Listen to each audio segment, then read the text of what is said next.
అదేంటో గాని సినిమాలో సాయి పల్లవి నటిస్తుందంటే చాలు ఆమెను ఆకాశానికి ఎత్తేస్తుంటారు మన దర్శకులు. అలా అని ఆమె కష్టపడదని కాదు. కానీ ఎందుకని అంతలా ఆమె దర్శకుల మనసుని గెలుచుకుంటోంది? మిగిలిన హీరోయిన్లకు ఆమెకు తేడా ఏంటి? ఒక్కోసారి ఆమె హీరోల కంటే ఎక్కువగా వార్తలు నిలుస్తోంది. ఈ ప్రశ్నలకు ఆన్సర్లు తెలియకుండా ఆలోచిస్తున్న సమయంలో దర్శకుడు చందు మొండెడ్డి కూడా సాయి పల్లవిని మెచ్చుకునే బ్యాచ్ లో చేరిపోయారు. నాగ చైతన్య సాయి పల్లవి కాంబినేషన్ లో చందు మొండెడ్డి తెరకెక్కించిన చిత్రం తండేల్ ఫిబ్రవరి 7న ఈ సినిమా ప్రేక్షకుల ముందుకు రానుంది. ఈ నేపథ్యంలో సినిమా ప్రచారాన్ని వేగవంతం చేశారు. అలా చందు మొండేటి వరుస ఇంటర్వ్యూలు ఇస్తూ వస్తున్నారు. ఈ క్రమంలోనే సాయి పల్లవి గురించి తెగ పొగిడేశారు. ఒక్క మాటలో చెప్పాలంటే ఆమెను ఆకాశానికి ఎత్తేస్తున్నారని చెప్పాలి.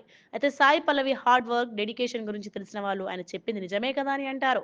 సముద్రం మధ్యలో షూటింగ్ అంటే కాస్ట్ అండ్ క్రూలో చాలా మంది భయపడ్డారని, కానీ సాయి పల్లవి స్విమ్మింగ్ రాకపోయినా ఎక్కడా భయపడలేదని, వచ్చి అలా ఈజీగా నటించేసి వెళ్ళిపోయేదని చెప్పారాయన. ఆమెకు అసిస్టెంట్లు ఉండరని, చాలా సింపుల్ గా సన్ స్క్రీన్ లోషన్ రాసుకొని ఎండలో నిలబడి సీన్స్ చేసేసేది అని పొగిడేశారు చంద్రముండేటి. స్కిన్ టాన్ అవుతున్నా ఎప్పుడు ఆమె పట్టించుకోలేదని కూడా చెప్పారాయన.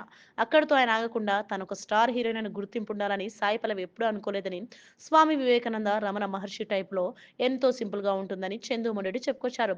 మరి ఆ ఇద్దరు మహానుభావులతో పోల్చడం కొంత విమర్శలు ఎదుర్కొంటున్నారు దర్శకుడు. కానీ ఆయన మాత్రం పొగుడుతూనే ఉన్నారు.